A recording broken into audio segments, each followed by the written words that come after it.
before you just switch the video off because you're like, oh, I don't want to hear about pet battles, 3,000 gold. With the pre-patch only being a matter of weeks away now, it's pretty important for you to know what things you should be doing during the pre-patch and what things get added in the pre-patch. Now, I've spoke about the things that are going to come in the pre-patch many times, so I will speed through those, but this video is the first of 4, and throughout this week I'm going to be covering some options of things to do in the pre-patch, which is this video, a second video which will be things to do from 85 to 90, or things that you should check off and make sure that you at least get started, the third video being things that you should do at level 90, so basically when you hit 90, right, where do I start? And then finally the fourth video in the series is going to be a daily/weekly checklist, so things that you want to try and get done each day or week on your main character. But first I'd want to grab my coffee. Now we're good. So firstly, when it comes to what we're going to get in the pre-patch, of course there's going to be the big system updates like the talent system overhaul, which is going to affect some classes more than others. We're going to get really good quality of life changes like AoE looting, for example. And of course we're going to get the new race, being the Pandaran, and along with that new race comes the monk. Now it's important to note that Pandarans can't be boosted, so you will have to level those. Monks, however, will be able to be boosted as long as they're not a Pandaran. So if you've got a boost laying around from buying the upgrade edition for Mr. Pandaria, for example, probably worth keeping hold of to the pre-patch, especially if you're interested in Monk. There is some small profession changes that you should bear in mind as well. So things like where you need to go an alchemy mastery, so you want to go transmute, potion or elixir, which I'd heavily recommend going transmute. When it rolls over into the pre-patch, things like those and the ink trader for inscription will actually move on to the new materials. So they'll be drastically more expensive and not completable until we go into live. Now, don't get me wrong, they could actually keep the old materials during the pre-patch, and then when it goes live, they actually change them, but I can't see them putting that effort in. But going back to the talents for a second, the reason I said it affects some classes more than others is because a lot of classes are balanced around their level 90 talents, where other classes aren't balanced around them at all. Using Death Knight as an example, your level 90 talent is purely crowd control, so you're going to have most of your toolkit outside of any new abilities you learn from level 85 to 90. Whereas something like a mage, where your level 90 talent is actually what all of your other abilities are going to be tuned around by the fact that you're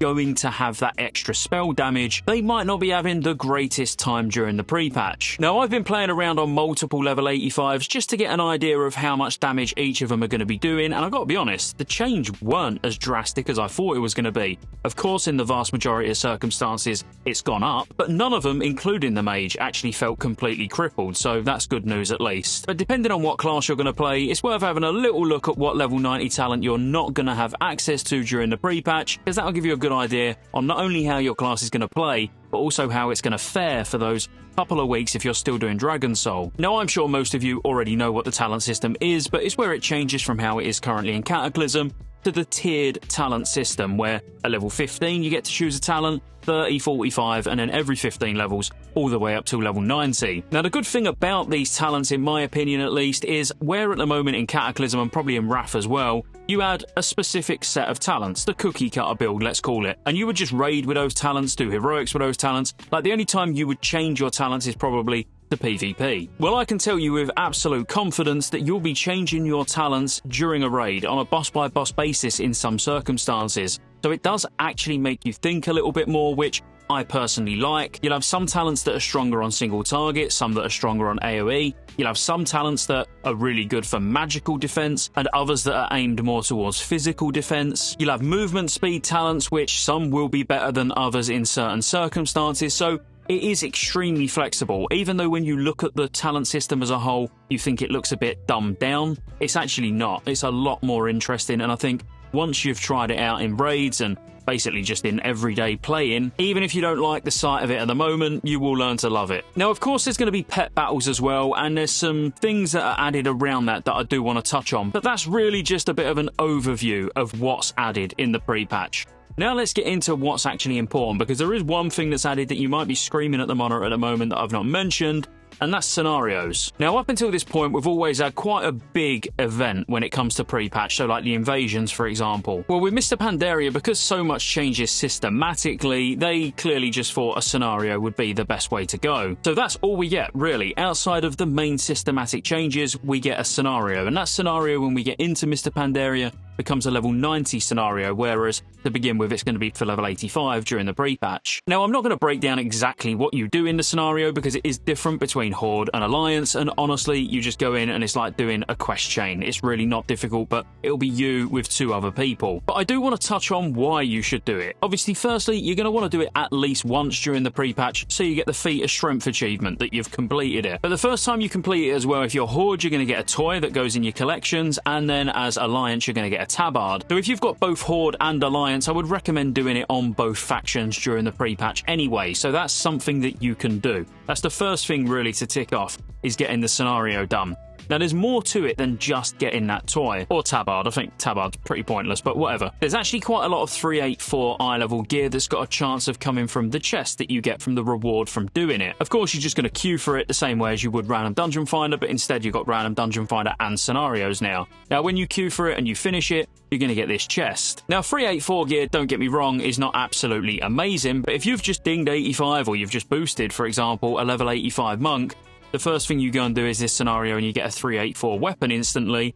That's pretty good, so it is worth doing. I do feel like most people that are re-rolling Monk or re-rolling in general during the pre-patch will probably rather go and do a full Dragon Soul clear, but this is a good way to possibly fill in those slots that you get unlucky with from the raid and from Twilight Dungeons, etc. Now, there is one more, but technically 2 more toys you can get from doing the scenario as well, which is just got a chance from coming from the bag. So you've got to get lucky to get them, but you can get like some fireworks. It's the Horde version of the fireworks and an Alliance version of the fireworks. Again, that's just from opening the spoils, like the little chest that you get at the end of the scenario. But if you're trying to get absolutely everything you can during the pre-patch, obviously trying to get that will be important as well. The next obvious thing to get done during the pre-patch is start preparing for Mr. Pandaria to launch. Now, the best way to do this is stack up on quests. Like, you might as well go in with a full quest log, and one of the best places to actually just fill your quest log up is Tol Barad, because there's tons of dailies. You can literally get all of the dailies done and the quest completed, which gives a crap ton of XP for winning Tol Barad as well. So quite honestly, if that's all you've done, you just prepared by doing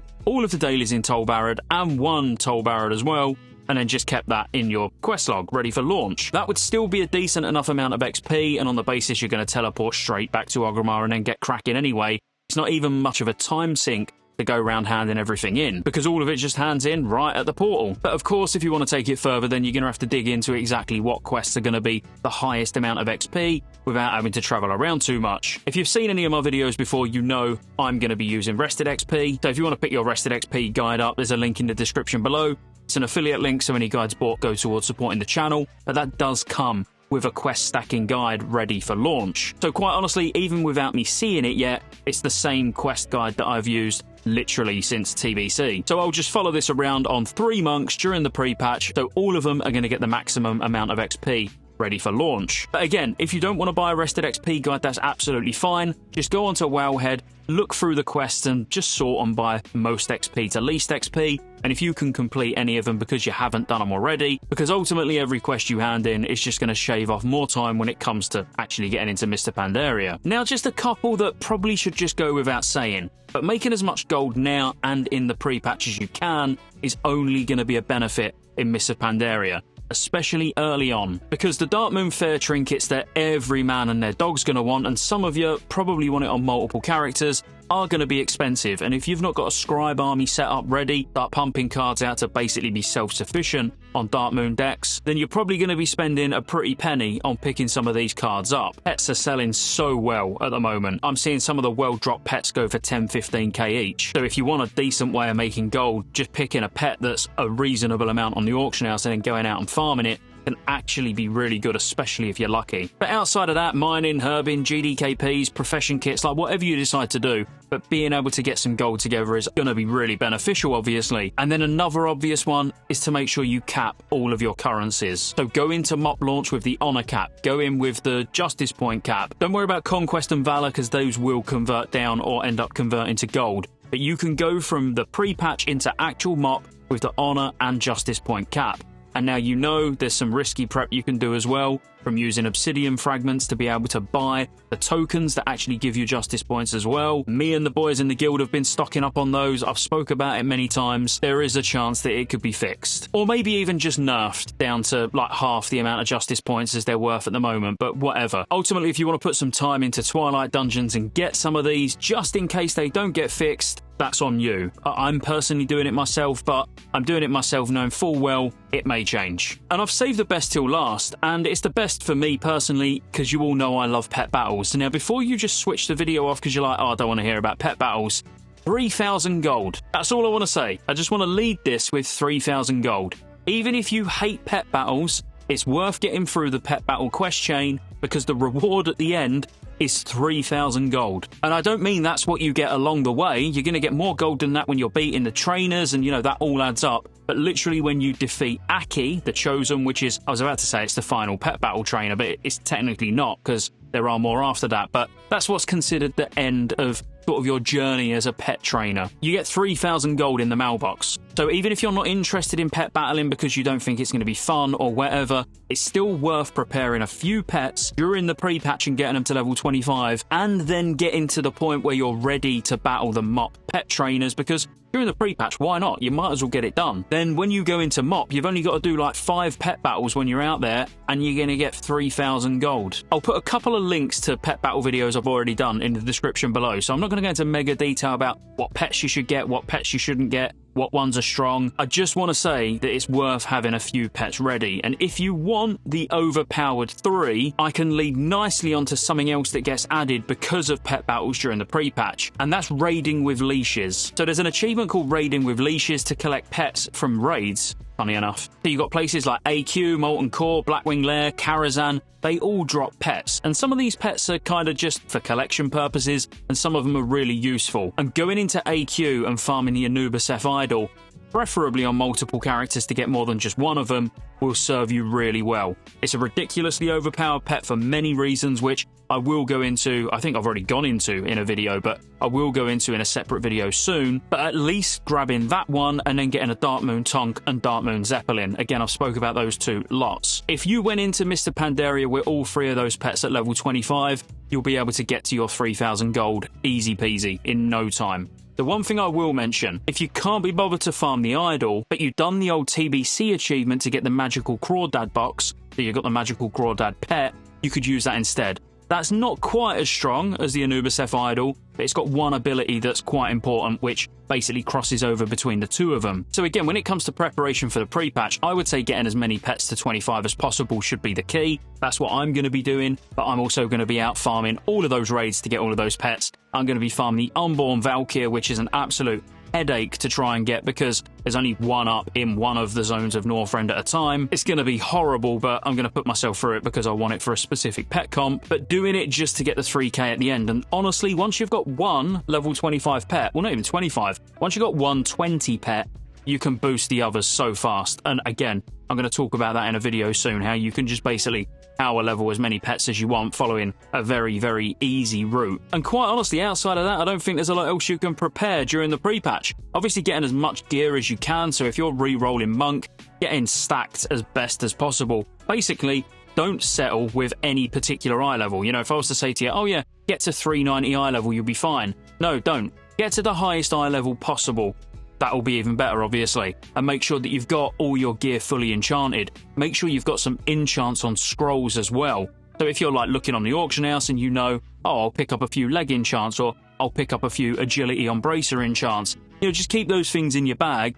So you know that those weaker slots that you've got, let's say you've got a few 384 pieces from the scenario, you know I'm probably going to replace those pretty quickly in MoP. So get enchants for those specific slots and have them in your bag. Now, you might be like, well, what's the point? You know, it's not going to make that much of a difference. It's not going to make that much of a difference, but it's still going to help you kill quicker in MoP. Some of the mobs do take a while to kill, especially if your gear's pretty pants, so why not just be as prepared as possible? The same goes with consumables. Like, if you're not going into MoP with at least a full stack of, like, your primary stat flask, what are you doing? Be sure to like and subscribe, and please do make sure you hit subscribe. Nearly on 100k now. Blizzard are sending me some codes. This has got nothing to do with you subscribing, by the way. You don't have to be subscribed. but Blizzard are sending me some codes for the digital deluxe editions, which I'll be able to give out before MoP, so at least if you're subscribed, you won't miss when I do that video. Because I've also said on top of that, I'm going to personally give away a couple of editions as well out of my own pocket when we hit 100k, just to celebrate. So quicker we get there, quicker we can start dishing this stuff out. But the Blizzard ones, I just want to reiterate, that's got nothing to do with you pressing subscribe. That's not gated behind any you have to like, you have to comment. You don't have to do any of that. They'll just be going out to the community from Blizzard, not from me. So again, I'm off. Check out Rested XP in the pinned comment in the description and the pet battle videos, and I'll see you on the next one.